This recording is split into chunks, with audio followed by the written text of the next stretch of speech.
Parce que sous 4A, je ne sais pas si vous avez vu, mais en fait c'est écrit en braille. Est-ce que ça veut dire 4A ? Oui, c'est ça, ouais. C'est 4A écrit en braille, c'est juste une traduction dans une autre langue. Ouais. Et parce que vous travaillez avec des personnes aveugles ? Point du tout. Ça pourrait venir, pourquoi pourrait. pas, carrément. Non, c'était... alors ça rejoint la vision qu'on prône du design, c'est-à-dire on n'est pas puriste de notre métier et on estime que la créativité, elle n'est pas que dans les mains d'un designer. Et en l'occurrence, Louis Braille n'était pas un designer, pourtant il était quoi ? Il était quoi Boulanger. Il était boulanger ? Je sais pas. Non. Non, mais justement, il a bossé sur cet alphabet puisqu'il est devenu aveugle au fur et à mesure. Et donc, ouais, nous, on est parti sur le braille parce que c'est une envie de dire que la créativité, elle appartient à tout le monde. Elle est effectivement dans chacun des collaborateurs et que nous, on est juste des entremetteurs. On aide les personnes à dévoiler leur créativité. Donc, de dire que le meilleur designer français, c'est peut-être Louis Braille et pas Philippe Starck. Philippe Starck, tu connais le sketch ? Philippe Starck. Non, c'est pas grave. Je te montrerai. Il faudrait déjà que je retrouve où est-ce que j'ai vu ça.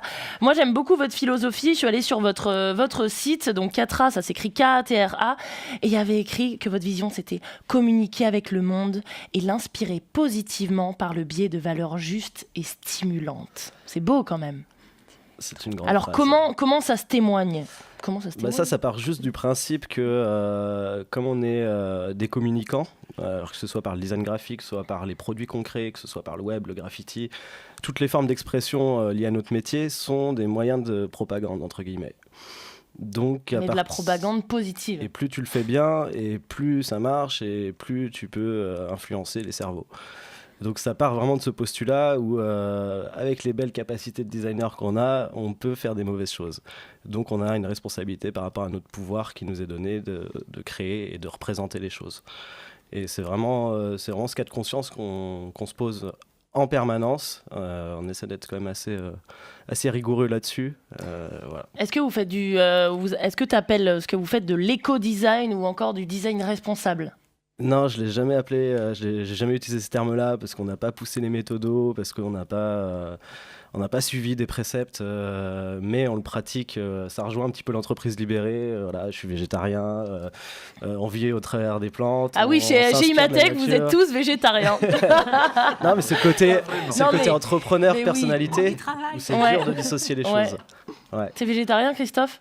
Non, d'accord. Je suis gourmand. C'est gourmand, d'accord. On peut être végétarien et gourmand. Quelle est l'histoire de 4A ? Comment c'est né avec votre fameuse chaise qui est justement un pied de nez. Tu parlais de Stark, tu me dis un pied de nez à Cartel. Ouais, alors en fait c'est le premier projet que j'ai fait avec Kevin et Thibaut, qui étaient les deux designers. Bonsoir, Kevin et Thibaut. De la chaise 4A, avec Pierrot, le designer produit de 4A. On a réfléchi sur un premier objet témoin de ce qu'on pouvait faire, et on s'est intéressé au savoir-faire local qui était les matériaux composites. On a interrogé également l'univers du végétal, on s'est intéressé à la fibre de lin. Au départ, on est parti sur la fibre de rami, fibre d'ortie. Rien à voir avec la pierre d'Alain. Non, mais c'était interroger les matières naturelles et leur potentiel technologique ou d'innovation. En l'occurrence, le lin et l'ortie sont des fibres très résistantes, et en fait, on peut avoir quasiment une résistance équivalente à la fibre de verre ou la fibre de carbone parfois. Donc on se posait la question, pourquoi utiliser des matériaux fossiles, pourquoi aller faire produire ça ailleurs, alors qu'on a toute une industrie, toute une agriculture autour du lin, du tissage, en passant par la transformation. Voilà, il y avait tout ce qu'il fallait plus ou moins en local, puisque c'est dans le nord-est de la France qu'on fait le lin, on le transforme en local en Vendée, et puis nous on l'a designé à Nantes. Donc, voilà. Alors que les orties, c'était où ? Alors que les orties, c'était dur de trouver la traçabilité. On avait récupéré une toile d'ortie qui servait à affiner le fromage en Allemagne. On a fait notre petite chaise entre nous. On peut affiner le fromage avec des... Ouais, parce que comme je disais, c'est imputrescible. Donc ça servait à lever les meules. C'est très très résistant. Donc on voit bien que la fibre est utilisée pour ses propriétés mécaniques. En revanche, très dur de trouver le fournisseur initial. Et donc, si tu nous entends ce soir. On parle souvent de l'ortie de Chine. Donc il y a une production qui vient principalement d'Asie, comme tous les textiles aujourd'hui. Et à partir du moment où on ne peut pas suivre la traçabilité, on a choisi de repartir sur une fibre un peu moins bling-bling, qui faisait un peu moins rire les médias, mais en tout cas qui était plus honnête dans son choix. D'accord. Et Donc là, c'est en parlant de design de produits, vous travaillez aussi parfois avec des objets de récup. J'ai vu que vous avez fait quelque chose avec notre cher Philippe Comtesse, notamment de Station Service. Complètement, ouais. Vous avez fait quoi avec lui ? Alors, on a fait, là récemment, en fait, on a travaillé sur la Green Week. On avait commencé par les identités. Après, on a travaillé sur la fabrication de la scénographie, avec comme enjeu de produire aucun déchet et de tout travailler en réemploi.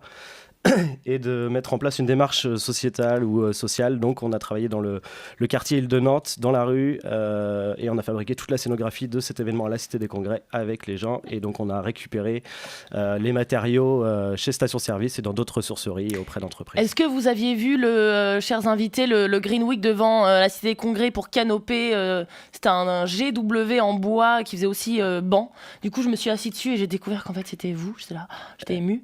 Vous avez vu aussi la scénographie Canopée ? Non, vous n'êtes pas allé faire un tour là-bas ? Non, moi je ne l'ai pas vu en vrai, je l'ai vu lors d'une démonstration de 4 heures justement. Ouais. Est-ce que vous avez vu la pelouse Green Week ? Non. Qui était à Place du Bouffet, non ? Ouais, alors ça c'est les collègues de chez Scopic qui ont fait l'affiche, qui ont travaillé là-dessus. Ouais. Mais c'est vrai que nous, on a récupéré des caisses, par exemple, d'Airbus qui servent à acheminer les pièces d'avion. Et on les a transformées en sofa. Donc le sofa A303, on a inventé des nouveaux modèles d'avions. Et ça, c'est des pièces qui ont super bien marché et qu'on a derrière revendues et données à des assos.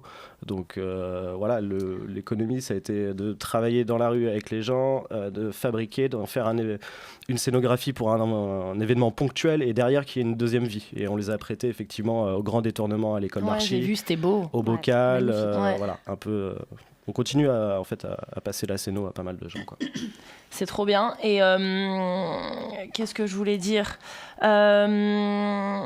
Sinon, comment tu fais donc pour là, c'est vous qui allez proposer ces services. Enfin, comment tu fais pour comment ça se passe, ce décloisonnement, parce que toi, votre objectif avec Catra, c'est de décloisonner l'art, le design, les entreprises et les industries. Alors, je sais pas si c'est un objectif. En tout cas, c'est comme ça qu'on pratique notre design. On est, voilà, comme je disais, on n'est pas puriste, on n'est pas attaché à une seule vision et on n'est pas attaché à notre créativité, on est plutôt dans le partage et comment on peut accompagner soit des clients, soit des collègues, des partenaires sur les projets à faire plus de créa et puis partager un bon moment. Enfin, on en revient à l'humain, humain à humain, c'est ce qui m'intéresse le plus. Est-ce que tu as déjà refusé des clients parce qu'ils n'étaient pas en accord avec tes valeurs ? Je réfléchis comme ça. En fait, t'attires... Oui, forcément, il y a des... Oui, il y en a peut-être eu. Alors, franchement, on va les citer. Non, j'ai pas trop en mémoire. Par contre, clairement, oui, il y en a certains que je pourrais pas accepter. Par contre, comme on disait tout à l'heure, c'est quand on défend quelque chose, une vision, une façon de faire, on attire des gens qui cherchent ça.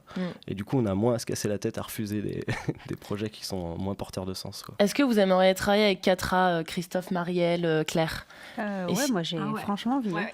Alors, qu'est-ce que tu nous proposes ce soir ? J'espère que tu as bossé avant. Alors, je regarde avec gourmandise son catalogue en disant... Oui, moi aussi. Mais oui, il y a des choses, chers auditeurs bananiers, je vous invite à aller sur le site Catra. Moi, j'y suis allée. C'est studio-catra.com. Ouais. Voilà, catra.com, parce que c'est assez incroyable. Du coup, t'as pas des idées pour nos invités là, tout de suite, maintenant là ? Tout de suite, maintenant. Non, ça se construit pas comme ça. On part pas de notre idée qu'on vient proposer aux autres. C'est plus l'échange, la rencontre, se connaître. Faut que tu viennes nous voir. Ouais, complètement. Voilà, c'est bien. On va créer du biz-biz, du biz qui a du sens, l'art, la liberté, tout ça. Raconte-nous, parce que moi je me baladais, je suis revenue à Nantes en septembre, comme ça, le cœur ouvert à l'inconnu, et paf, je suis tombée sur une banane, au hangar à bananes. Qu'est-ce que c'est que cette fresqu'île, cette magnifique œuvre d'art en face du LC Club, le club de Nantes ? Ça, encore une fois, c'est une rencontre au Salon d'Art Contemporain il y a 2 ans. J'ai rencontré Béatrice, qui était une prof de français à la Joliverie. La Joliverie, qui est un pôle des arts graphiques situé en face de Trampolino, avec une section en bac pro, art graphique et métier de l'imprimerie. Et bref, rencontre super sympa. Elle laisse un mot sur notre livre d'or et derrière, je recontacte. Et puis, de fil en aiguille, on se dit tiens, il y a quelque chose à faire. Et nous, on avait une pédagogie avec Camille, qui est le graphiste de Catra. On a beaucoup travaillé avec la jeunesse, puisqu'on était animateur de centre de loisirs et de colo. On l'est toujours. Ça te va bien. Tu pourrais le faire avec Christophe d'ailleurs. Non. Et du coup, on a proposé cette pédagogie autour du graffiti à l'école et à des étudiants. Donc, on a ouvert à une dizaine d'étudiants et on a travaillé ensemble sur déjà trouver un mur, trouver l'histoire qu'on voulait raconter. Quelle histoire. Donc, le mur, ça a été prêté par le port maritime autonome. Oui, parce que j'ai vu sur Internet que ça va rester que 2 ans. Non, 2 ans, c'est la base, c'est le minimum. Après, on sait pas ce que nous réserve l'avenir. Si le bâtiment, non, je pense pas qu'il sera détruit parce que c'est un bâtiment classé. En revanche, peut-être qu'il y a une autre histoire à raconter sur ce mur. Peut-être qu'il y a quelqu'un qui peut venir. C'est pas grave, quoi. C'est un art vivant, donc moi, ça me pose pas de soucis. On va pas s'attacher à quelque chose d'éphémère dans tous les cas. Dans 200 ans, je suis pas sûr que le graphe tiendra. Donc, il faut se projeter un peu plus loin. Et l'histoire de cette fresqu'île a été inventée par ces jeunes. Ouais, on a cherché des idées. Ça n'a pas été simple de partir de la feuille blanche. On a eu une présentation du port qui nous a parlé de qu'est-ce que le port maritime autonome, ça c'était intéressant, le port Nantes-Saint-Nazaire. On a eu des histoires avec Stéphane Pajot qui est pigiste chez Presso. Spécialiste de l'insolite à Nantes. Ouais, carrément, il avait plein de pépites, plein de petites cacahuètes. Il vient d'écrire un bouquin qui s'appelle Nantes est un zoo d'ailleurs. Excellent. Et c'est grâce à lui justement qu'on a eu l'idée de représenter sur cette banane qui est l'emblème du hangar à bananes, une cicatrice pour parler effectivement des cicatrices nantaises. C'était son expression, donc je lui dédicace. Et c'était très imagé, très beau, et c'était vraiment facile à représenter du coup sur la fresque pour parler de la traite négrière, du recouvrement de la Loire, de certains homicides, de plein de petites anecdotes qu'il faut creuser dans ces bouquins justement. Et vous n'avez pas essayé de soigner cette banane du coup ? Elle est tournée quand même vers le futur, il y a pas mal de choses qui en sortent et du coup on peut y voir un peu ce qu'on veut. Et juste à côté il y a son pote, c'est une bouteille jetée à la Loire et ça c'est un message d'espoir pour l'avenir, donc chacun y voit et y met le message qu'il souhaite, mais en tout cas la bouteille est lancée. Vous l'avez vu la fresqu'île ? Claire ? Bah non plus. Il faut aller, hein. Ouais. Enfin, c'est vraiment assez incroyable. Et du coup, j'en viens parce que là, donc, c'était une œuvre participative, éducative. Est-ce que moi, je pense que l'art et le design peut changer le monde, parce qu'on va parler tout à l'heure avec Claire du film Demain. Est-ce que toi, tu es dans une dynamique de changer le monde avec Catra ? Et si oui, quelles belles idées as-tu ? C'est de la grosse prétention de dire ça. Mais non. Effectivement, ça fait partie de... Moi, je viens plus du commerce et de l'économie et du management. C'est très limité comme vision.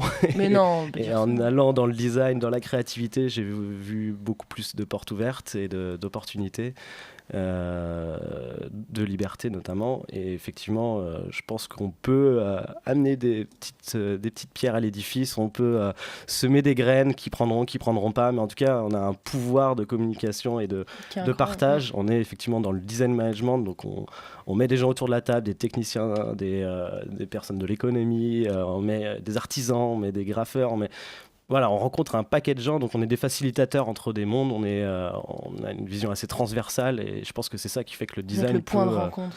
Ouais, ça peut créer juste cette humanité entre des filières qui se font la gueule d'habitude, quoi. Moi, j'avais vu un TED assez incroyable sur de l'art, en gros, qui redonne vie à des bidonvilles.